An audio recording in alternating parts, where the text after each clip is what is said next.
Christophe Cressant, qui est meilleur ouvrier de France boulanger et qui va nous donner tous les secrets de sa recette brioche feuilletée. Donc Christophe, merci d'être avec nous. Merci à vous, On peut bonjour. l'applaudir. Bienvenue. Alors racontez-moi, qu'est-ce que vous allez faire aujourd'hui? Quelle recette vous allez nous donner? Alors, en fait, l'idée, c'était d'aller... la brioche feuilletée, au sens strict, c'est un produit qui est peut-être pas très connu du grand public, mais qui est un produit un peu à la mode chez les artisans boulangers. Donc c'est le principe de la pâte à brioche, hein, pour schématiser, on ne va pas rentrer dans les détails tout de suite, dans laquelle on incorpore du beurre au pétrissage, mais aussi par tourage, pour faire un peu comme une pâte à croissant, une pâte feuilletée. Alors, on va reprendre les bases pour tout le monde. Qu'est-ce que c'est pétrissage? Qu'est-ce que c'est tourage? Qui a déjà fait de la brioche dans la salle pour qu'on ait un petit... Oh, ça va. Alors, Des petites bases. ce qui est intéressant, c'est que s'il y a des questions pour les pétrissages, parce que je sais que c'est un des problèmes qui peut arriver. Les pétrissages c'est une étape importante et parfois compliquée. C'est pas si facile et il y a vraiment des choses à faire pour que la suite du process se déroule correctement. Déjà, c'est la première étape d'une pâte, mais c'est important aussi de comprendre ce qu'on doit vraiment obtenir sur le pétrissage. On aura l'occasion d'y revenir après. Alors, par quoi on va commencer? C'est quoi la recette du jour? Alors, l'idée de cette brioche feuilletée, parce que moi, je ne fais jamais les choses simplement, donc je suis parti sur une brioche dans l'esprit, c'est feuilleté, mais pas complètement. Le principe d'un tourage, c'est qu'on incorpore du beurre dans de la pâte, mais en l'étalant pour créer des couches de séparation. Donc c'est ce qu'on appelle le tourage, le feuilletage en fait. Mais pour que l'opération soit bien maîtrisée, il faut respecter un certain nombre de choses, à savoir que le principe de base, mais vraiment immuable, c'est même consistance entre beurre et pâte, sachant que vous aurez des écarts de température entre les deux éléments. Même consistance, ça veut dire quoi exactement? Le même aspect, c'est-à-dire que ce qu'on cherche pour tourer, c'est-à-dire incorporer le beurre dans la pâte sans qu'il y ait de mélange, le principe, c'est d'avoir une consistance dite plastique, malléable en fait, non pas fondue, non pas dure, entre les deux. C'est-à-dire la plasticité, c'est la capacité d'une matière à être déformée, tout simplement. Donc, pour qu'on puisse l'allonger sans qu'elle casse. Alors, par quoi on commence aujourd'hui? Du coup, la recette du jour. Alors, comme je disais, je ne fais pas les choses simplement. On va faire un tourage avec du praliné. L'idée est d'aller un peu au-delà du tourage au beurre. Alors, dans ma recette, il y a du beurre, évidemment aussi, pour que le tourage s'effectue dans de bonnes conditions.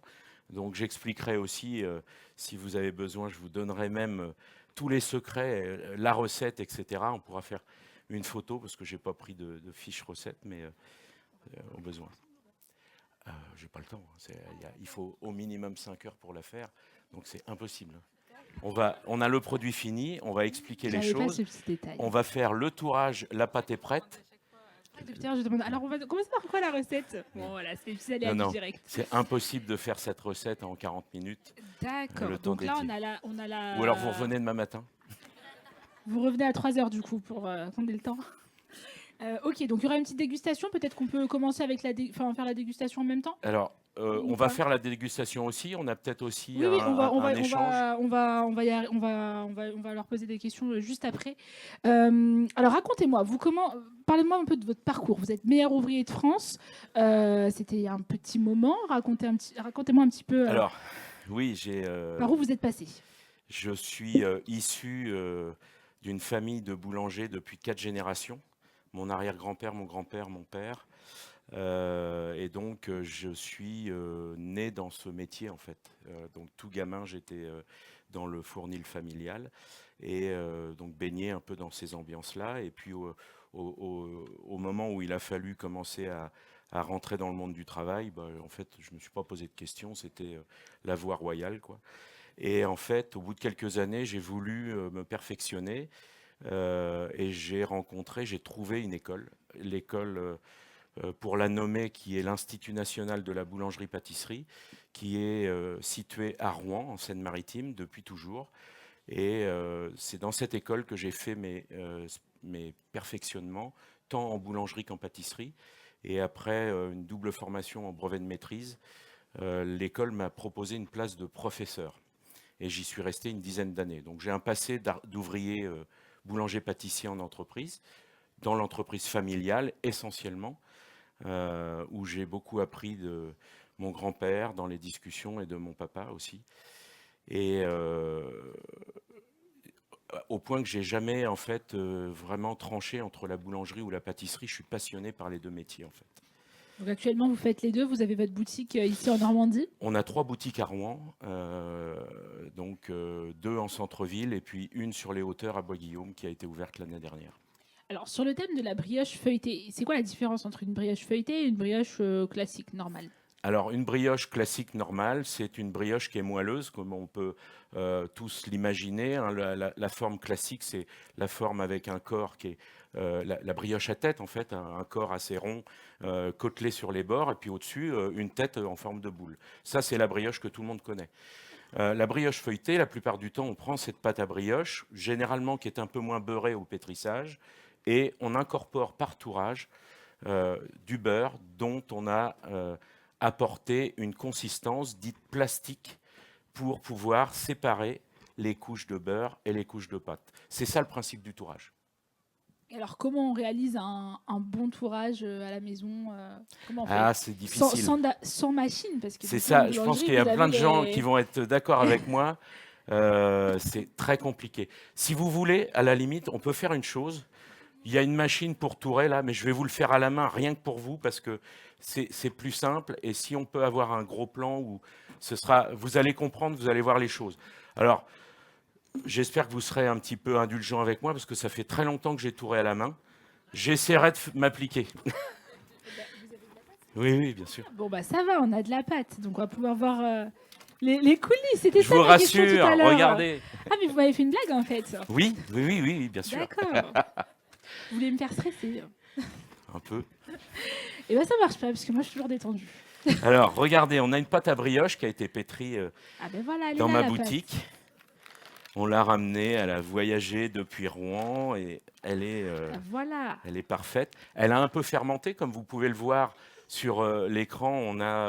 Elle est un peu bombée. Il ne faut pas, pour que ça puisse se réaliser de façon simple, il ne faut pas que ce soit trop démarré, parce que vous savez, les pâtes, on vous montre, on vous explique dans les recettes qu'il faut que ça ait doublé de volume, qu'il faut la rabattre, etc. Alors pourquoi pas, mais pour faire ce genre de choses, c'est assez technique et il faut s'aider du froid surtout. Il faut travailler une pâte bien, bien froide. Il y a quoi comme ingrédients dedans? Farine, sucre, sel, levure, œuf, éventuellement un peu de lait et du beurre. Et ensuite, on fait on mélange tout ça. C'est quoi l'ordre? Est-ce qu'on Alors, peut le dire dans les grandes on lignes? fait un pétrissage classique de la recette en évitant de mettre le beurre au départ, hein. La plupart du temps, on termine le pétrissage de cette pâte en ajoutant le beurre en vitesse lente. Le pétrissage visant à essentiellement apporter à la fois de l'extensibilité à la pâte.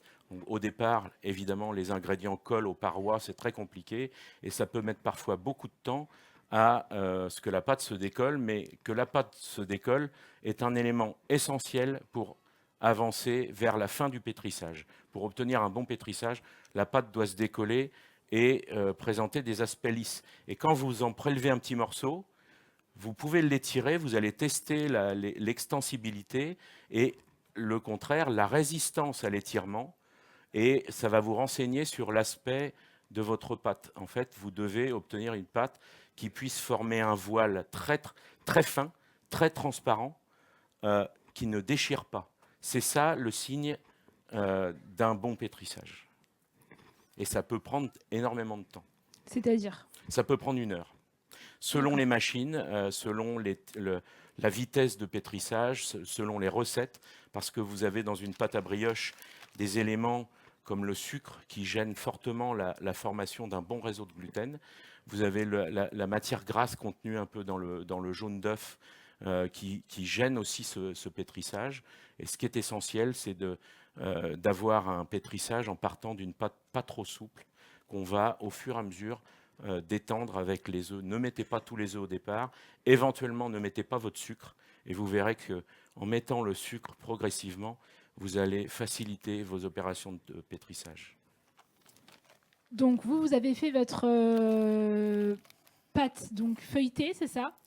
Alors ça, c'est ma pâte à brioche. Votre pâte à brioche, et ça c'est quoi? C'est le praliné? Et ça, c'est le praliné qui remplace le beurre au sens où on devrait faire une pâte feuilletée classique. Hein. Là, vous voyez que en fait, mon praliné, il a quand même une certaine tenue, parce que je ne sais pas ce que vous connaissez du praliné.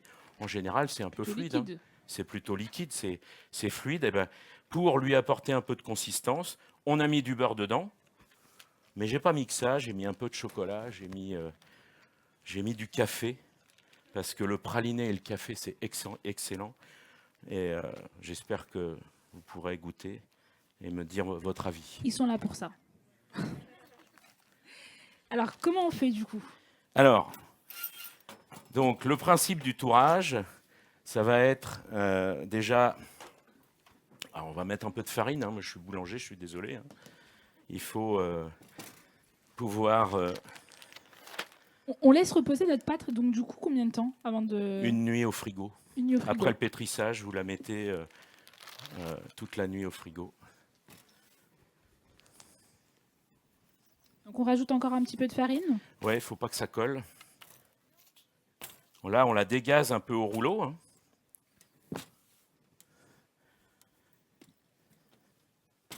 Alors évidemment, comme je me facilite pas la tâche puisque je tourne à la main pour montrer à tout le monde.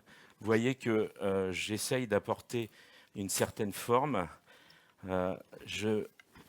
J'allonge suffisamment. Je la retourne. L'idée, c'est que la pâte ne colle pas. Il faut éviter aussi un excès de fleurage, bien sûr, mais voilà. On va abaisser... C'est-à-dire un excès de fleurage? Un excès de farine, sinon ça va poser d'autres problèmes derrière. Donc l'excédent de farine, on l'enlève. Et donc on laisse une certaine épaisseur? Alors, il faut obtenir une épaisseur assez régulière, pas trop épaisse, hein, sinon on va créer ce qu'on appelle des zones de pâte, c'est-à-dire des zones où il n'y aura pas de matière grasse, là en l'occurrence le praliné. Et alors je teste au toucher et je me rends compte que ma matière grasse, elle est un petit peu dure encore. Je vous parlais tout à l'heure de même consistance entre beurre et pâte. Et ben là, j'essaye d'amener par... Donc quand on dit même consistance, c'est qu'à la texture, ça doit être autant malléable, c'est ça? Voilà, même consistance au toucher. Alors évidemment, les conditions du direct... C'est le charme de la masterclass. Ouais. Donc là, vous ajustez... Vous avez vu ce que je fais? La pâte? En fait, j'ajuste pour essayer d'être pile au bord. D'accord? Donc évidemment, on reprendra certains détails si vous le voulez après, parce qu'il va y avoir une phase de détente au froid de la pâte. J'enferme ma masse, comme vous l'avez vu. Je ramène... ma consistance est la même, et là, j'ai pas expliqué, je voulais juste enfermer ma masse dans la pâte qui est un peu froide, parce que j'ai déjà des difficultés de consistance avec ma matière grasse. Si vous avez des questions, n'hésitez pas, hein, vous levez la main et on vous passe un petit micro. Il y a deux questions, donc est-ce qu'il y a un autre micro, s'il vous plaît? Ah, ils sont devant. S'il y a quelqu'un qui peut passer le micro, ce serait top. Merci. Super. Bonjour. Oui, bonjour. Alors, j'avais une question par rapport donc, au beurrage et par rapport à la consistance. Au début de la masterclass, vous avez dit que donc il faut avoir la même consistance de pâte ici. Bonjour. Mais vous avez aussi parlé d'une différence de température. Donc Ouais. si je comprends bien, Ouais. la pâte va être probablement plus fraîche, la matière grasse plus chaude ou Exactement. inversement. Non, en fait, la pâte doit être froide parce que on n'a pas évoqué ce détail, mais la pâte, elle fermente puisqu'il y a de la levure dedans et il faut stopper la fermentation durant les phases de tourage. Et pour stopper cette fermentation, il faut une pâte qui soit bien froide. Par ailleurs, ça facilite grandement le travail du tourage quand on allonge cette pâte dans laquelle on a enfermé le beurre. Forcément, c'est plus pratique d'avoir une pâte qui soit froide. Hein, là, vous savez ce qu'on va faire, je vais la mettre un peu au frigo et puis, oups, je vais revenir dessus parce que il fait chaud. Donc, c'est important d'avoir la pâte qui soit froide pour stopper la fermentation durant le travail de tourage et de détaillage qu'on va faire. La fermentation devant reprendre après. Et au contact de la pâte froide, la matière grasse va durcir sur les phases où la pâte est en attente, en détente par exemple. Et ce qu'il faut éviter, c'est justement que ces différences de température, le beurre, quand il est froid, il durcit, on est d'accord. La pâte, quand elle est froide, elle ralentit sa fermentation, mais la consistance de la pâte froide est un peu plus ferme parce qu'il y a du beurre dedans, mais elle va rester au froid à même consistance. Or, le beurre, lui, va durcir dans cette pâte. Et quand vous avez ce problème de beurre qui durcit, au moment où vous allez passer le rouleau dessus, le beurre va casser et vous allez abîmer votre tourage, abîmer votre feuilletage. Et c'est ça la grosse difficulté du tourage. Durant toutes les opérations, il faut garder la même consistance entre beurre et pâte, compte tenu de ces différences de température, le beurre étant dur lorsqu'il est froid. Est-ce que vous avez vous connaissez la différence de température Oui. justement entre la détrempe Oui, en fait, et le beurre? Alors, une détrempe, que ce soit une pâte à brioche ou une pâte à feuilletage, elle est à température de frigo, c'est-à-dire 3 degrés. Le beurre, l'idéal du beurre, la température du beurre pour un bon tourage, c'est aux alentours de 15-16 degrés. Donc quand vous avez ces écarts, alors nous, professionnels, on utilise des beurres de tourage. Ce sont des beurres dont on pourra parler tout à l'heure. Ce sont des beurres qui sont travaillés de façon à obtenir une bonne plasticité, en fait. C'est ce qu'on cherche. Et puis au-delà de ces opérations facilitées par un beurre correct, il faut aussi qu'il ait une capacité à être agréable à la bouche, à la mâche.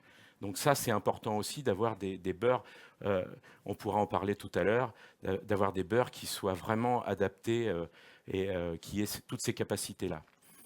Et effectivement, donc je reprenais, nous, par exemple, en entreprise, il y a quelque chose qui est idéal, c'est de stocker les beurres de tourage à 15-16 degrés la veille, par exemple, de l'utilisation de ce beurre, ce qui va vous permettre de grandement faciliter votre production de croissants ou de pâtes feuilletées.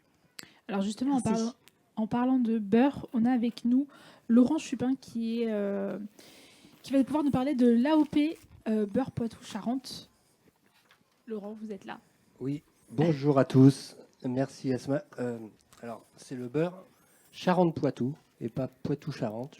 J'étais encore dans mon premier reportage dans le Poitou-Charentes, c'est pour ça en fait je disais que j'avais fait un reportage sur le beurre. Donc vous inquiétez pas, vous êtes pas la première. Le beurre Charentes-Poitou, c'est un beurre de professionnel. Il est très utilisé par les professionnels et c'est pour ça qu'on fait cette masterclass en partenariat avec Christophe et puis la Confédération de la boulangerie. Parce que les 3/4 des volumes du beurre Charentes-Poitou sont utilisés par des professionnels. Alors le beurre Charentes-Poitou, du coup, parce que c'est un beurre qui est produit dans une région particulière qui est délimitée sur 5 départements. Alors effectivement, il y a l'ancienne région administrative du Poitou-Charentes avec la Charente, la Charente-Maritime, la Vienne et les Deux-Sèvres. Et on rajoute en plus la Vendée. Et le Poitou-Charentes devient le Charentes-Poitou. Donc c'est sur ces 5 départements que les producteurs de lait produisent les 650 millions de litres de lait qui permettent de produire les 21 000 tonnes de beurre qui servent aux professionnels au quotidien. Encore une fois, 21 000 tonnes de beurre, ça vous parle sans doute pas beaucoup, ça fait une bonne dizaine de piscines olympiques de beurre. Donc de quoi nager dans le bonheur, évidemment, vous l'avez compris. Alors effectivement, ce beurre, il est produit dans un cadre très particulier, puisque une AOP, comme tous les produits qui sont en AOP, doivent respecter un certain nombre de règles à la production du lait dans notre cas, mais aussi à la fabrication, pour transformer ce lait en beurre et pouvoir lui donner les caractéristiques techniques. Christophe en a déjà parlé très très bien. C'est un vrai savoir-faire que de savoir utiliser du beurre. C'est compliqué d'utiliser du beurre. C'est compliqué d'en fabriquer, bien sûr, mais c'est compliqué aussi de l'utiliser, de bien l'utiliser dans un cadre de professionnel. En particulier parce que il y a des problématiques de température, de malléabilité, de tout un tas de difficultés. Et c'est aussi pour ça que on parle du feuilletage aujourd'hui, parce que savoir maîtriser l'ensemble de ces paramètres, eh bien, ça fait partie aussi d'un apprentissage qu'on peut avoir aujourd'hui dans les métiers de tourier. Et donc ça fait vraiment partie des sujets. Donc le beurre Charentes-Poitou, c'est un beurre de professionnel parce qu'il a ces caractéristiques d'élasticité, de plasticité du beurre qui permettent aux professionnels de les utiliser de leur faciliter la vie d'une certaine façon. On va revenir juste après sur les métiers de tourier. On a sorti la pâte. On revient sur la pâte. Alors, juste pour bien comprendre le principe, j'ai enfermé ma matière grasse, vous êtes d'accord, dans le pâton. En fait, je reprends dans quel sens j'étais. J'ai enfermé ma pâte, j'ai plié ma pâte en deux, d'accord. Je tourne d'un quart de tour, ça c'est important. Toujours effectuer le tourage dans le sens contraire du précédent pliage. Peut-être c'est compliqué à comprendre, mais c'est pour des histoires de force. Et après, on peut allonger avec la même pression sur les mains. Alors normalement, l'idéal, c'est que la pâte glisse un petit peu sur la table, d'où le besoin de farine. Mais si vous mettez trop de farine, ça n'est pas simple. Je fais ce qu'on appelle un tour simple. C'est-à-dire que je vais plier ma pâte en 3. Et donc, lorsque je fais ce tourage, je replie et effectivement, on doit avoir, vous l'imaginez, la matière grasse qui s'allonge en même temps que la pâte. D'accord ? Alors évidemment, quand on utilise un laminoir, je ne vous cache pas que j'aurais été beaucoup plus satisfait de mon tourage au laminoir, mais pour vous montrer le principe du tourage à la main, c'est visuel, de toute façon, il n'y a pas de secret. Tant qu'on ne l'a pas vu faire 2-3 fois et qu'on ne l'a pas fait 10-20 fois soi-même, on ne comprend pas et on ne maîtrise pas. Mais une vraie maîtrise, c'est plus que 20 fois. Il faut faire, je sais pas, 2000 pâtons de feuilletage et là, après, vous êtes au top. Bon, on en est encore loin. Hein. Il y avait des questions là devant. Oui.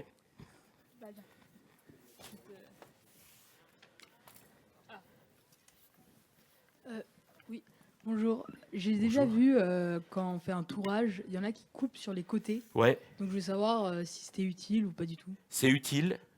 Personnellement, je ne le fais pas parce que je trouve que, alors nous, quand on fait des croissants, on les fait par 2000 dans mes boutiques.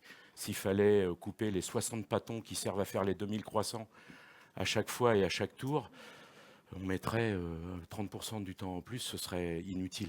Donc, par contre, effectivement, il y a de l'intérêt, c'est que ça casse un petit peu la force qui est liée au pli qu'on fait. T'imagines, parce que là, je l'ai plié en 3, mais là, c'est un tour simple que je fais.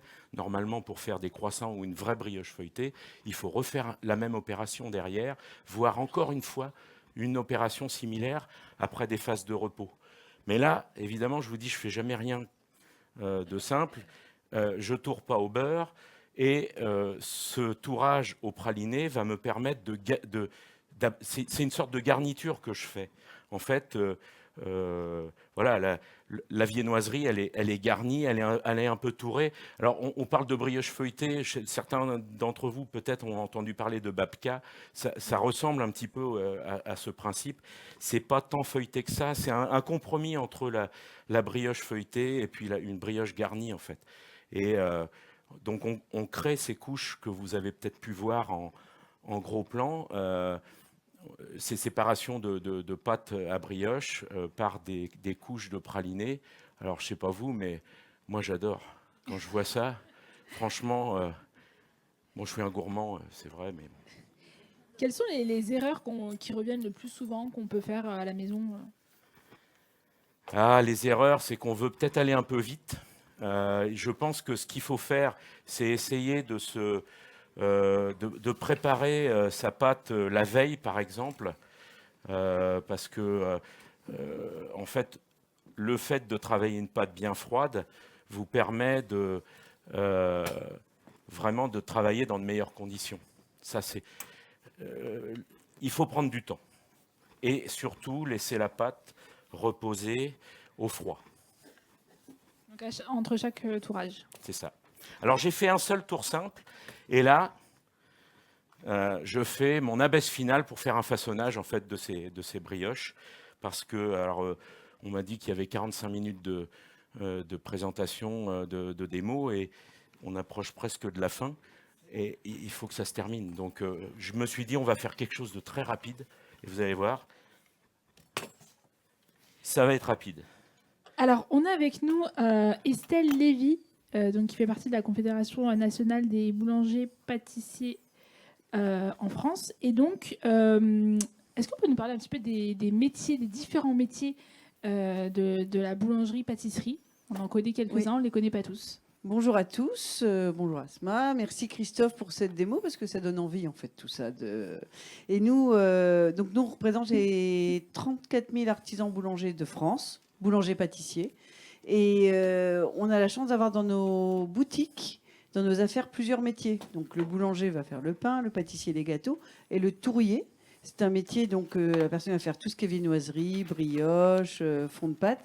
C'est un métier qui est commun et aux pâtissiers et aux boulangers. On a relancé depuis 1 an avec l'Éducation nationale un diplôme, une mention complémentaire sur les techniques du tour.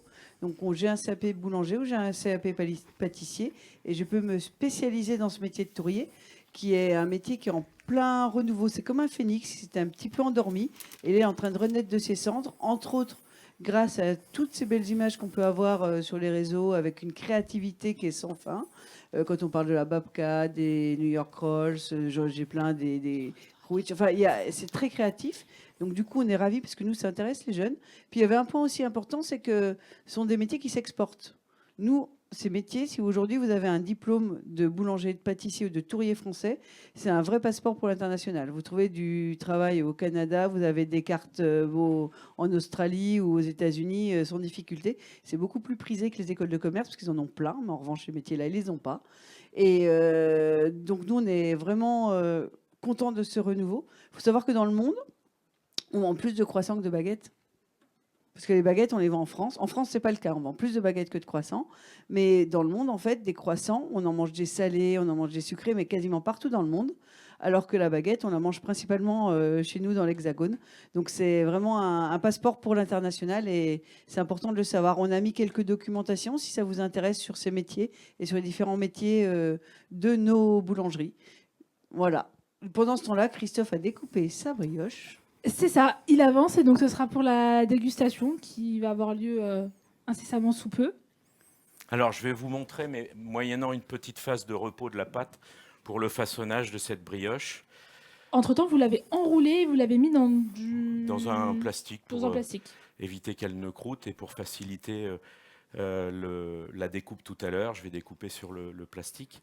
Alors, vous voyez ce façonnage. Après avoir enroulé ma pâte, je vais découper et poser dans le moule. On a des moules professionnels. Je ne sais pas s'il y a des professionnels parmi vous, mais ce genre de moule peut s'acquérir, je pense, aussi pour le grand public. Et ça peut être très sympa de se faire une pâte à brioche. Il faut savoir que vous pouvez en faire plusieurs. Si vous n'avez qu'un moule, le reste des pâtons façonnés, vous pouvez vous les mettre au congèle façonnés. Comme ça, il n'y aura plus qu'à le sortir le week-end d'après, par exemple, pour en refaire une. Alors, on va essayer peut-être de montrer l'intérieur en fait, de ces séparations. En fait, on a la mie qui est... initialement, la pâte, les couches de pâte, après, séparées par les couches de gras, ça devient de la mie. Et on a ce praliné. En fait, le praliné, ce n'est pas que de la matière grasse, c'est du sucre et des fruits secs. Là, en l'occurrence, c'est un praliné noisette. Donc, on a mélangé avec un petit peu de café aussi, un café qu'on a infusé. Et j'ai trouvé très sympa en goûtant un café de mon ami Michael Portanier, qui est meilleur ouvrier de France, torréfacteur, champion du monde de torréfaction. Et j'ai testé ce café dans cette brioche. J'adore. Alors c'est peut-être inhabituel, mais vous verrez, j'ai prévu ce qu'il faut. Hein. Je ne sais pas combien vous êtes, mais... Justement, je me demandais s'il y avait une personne pour la distribution. Il y a de quoi ou pas. faire. Ah, bah, c'était vous, je Il y a de quoi faire.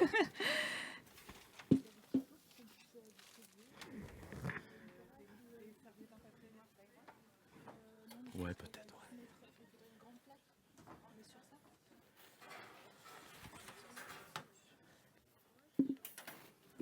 Est-ce qu'il y a d'autres questions dans la salle?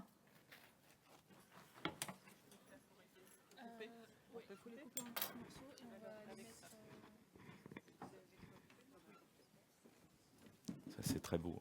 C'est un peu tigré. Alors, ça va être fragile parce que, évidemment... Oui, j'ai une question. Où ça? Oui, allez-y.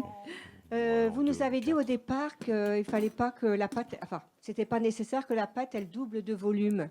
Mais moi, quand je fais ma pâte à brioche, le lendemain matin, je la sors du réfrigérateur et elle a triplé de volume. Ah, C'est dû à quoi? Trop de levure? peut-être un ou- peu trop de levure ou votre frigo qui n'est peut-être pas assez froid.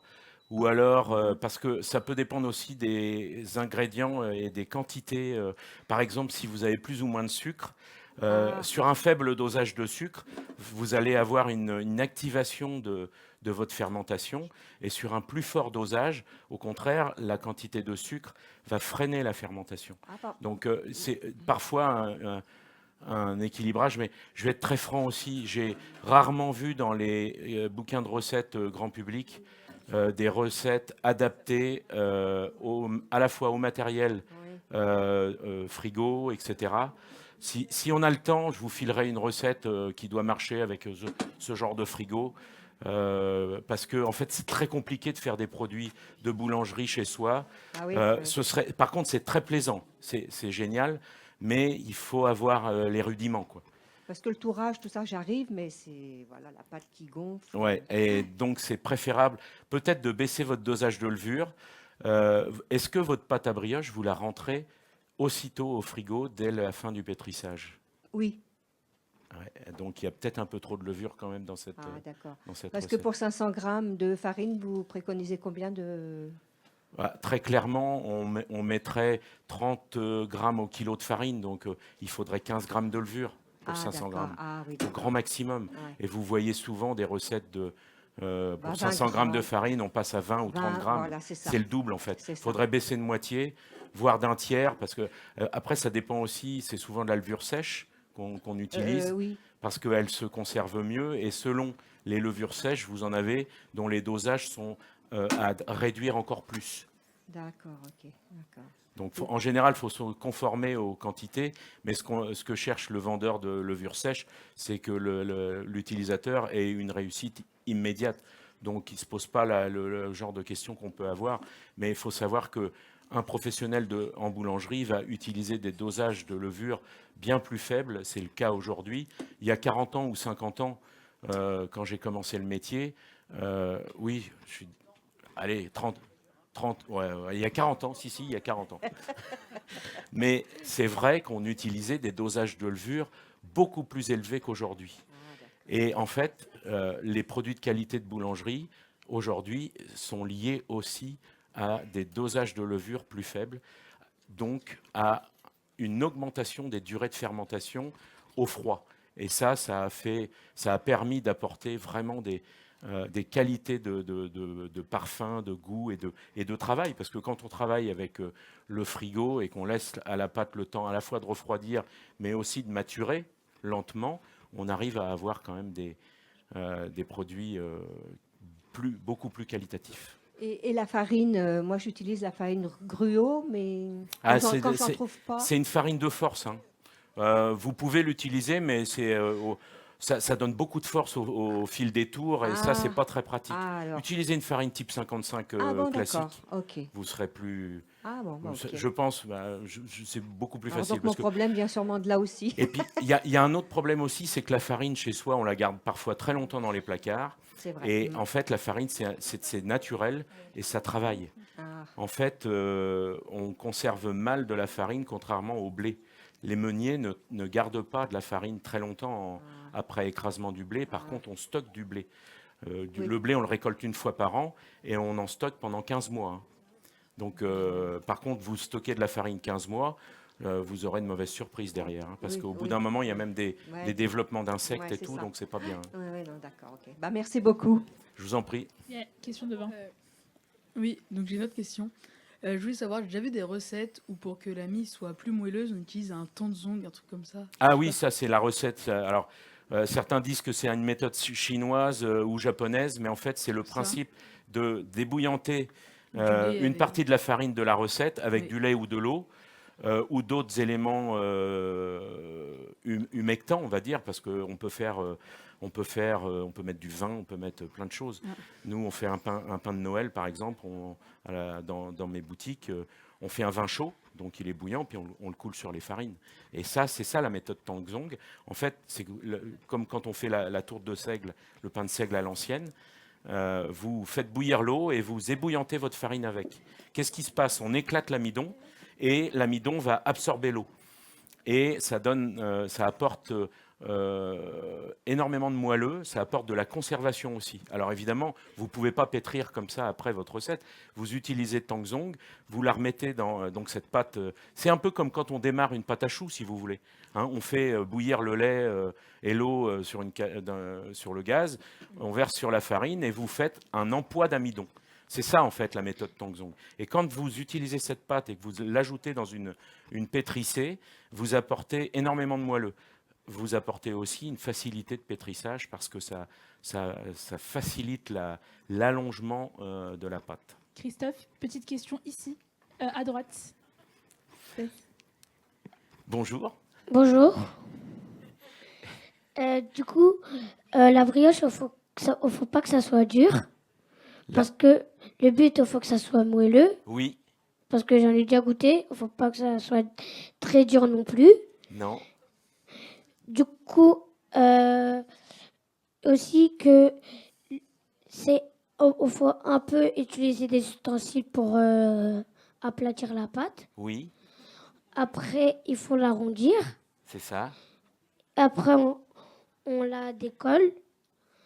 Après, on la fait en brioche.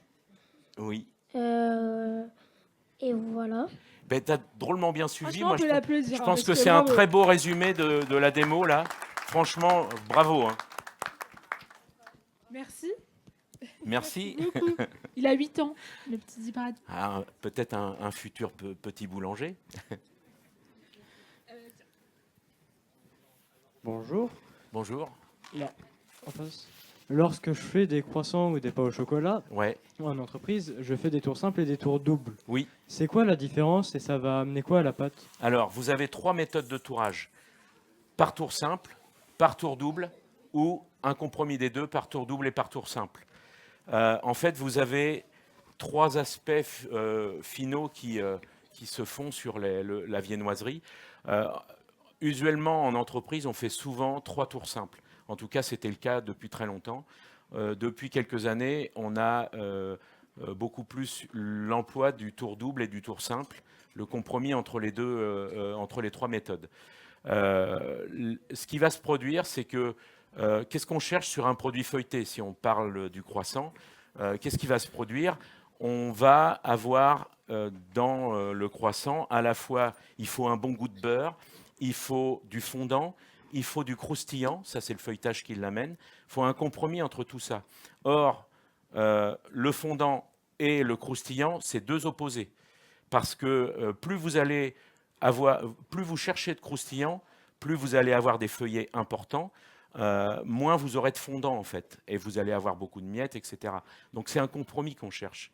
Autrefois, on avait des croissants moins feuilletés en entreprise. ils étaient plus briochés, on va dire.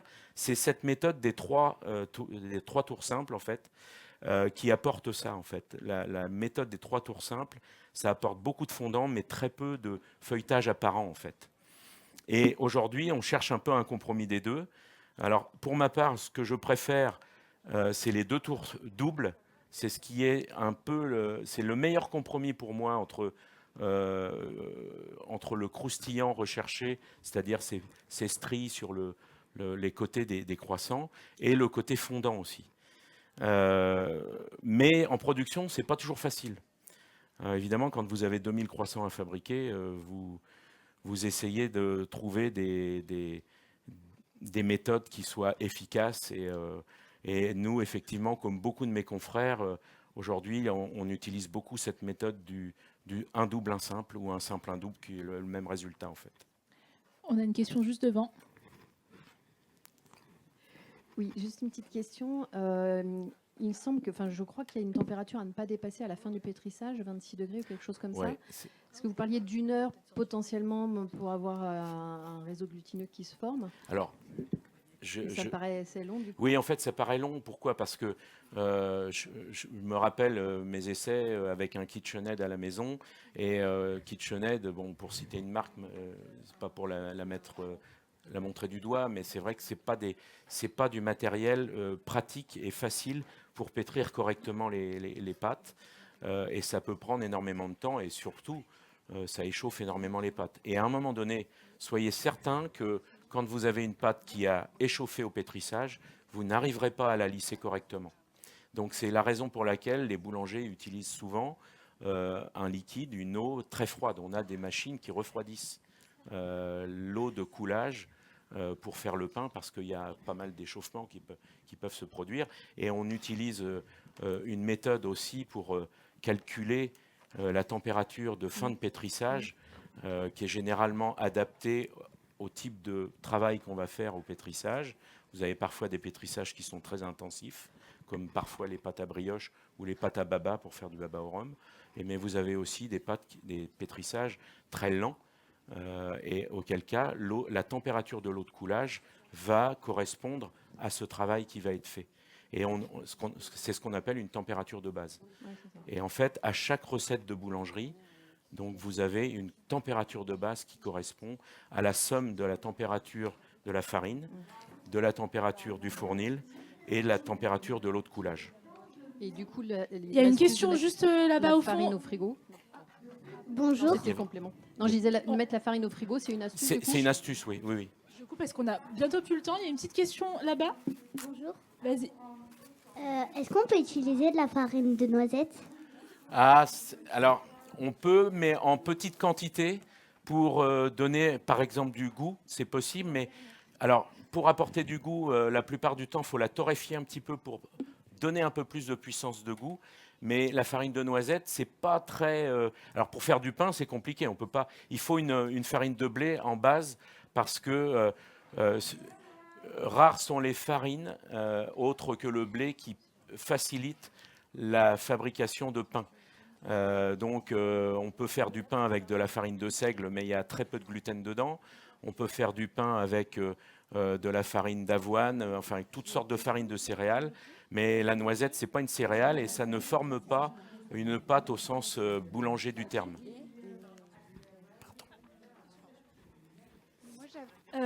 On va devoir... je suis désolée, c'est l'heure de remettre le prix du champion de France de cake design. Donc on va devoir stopper la masterclass, le temps est fini. En tout cas, un grand merci à Christophe Cressan pour tous ses conseils. Merci à vous. Vraiment.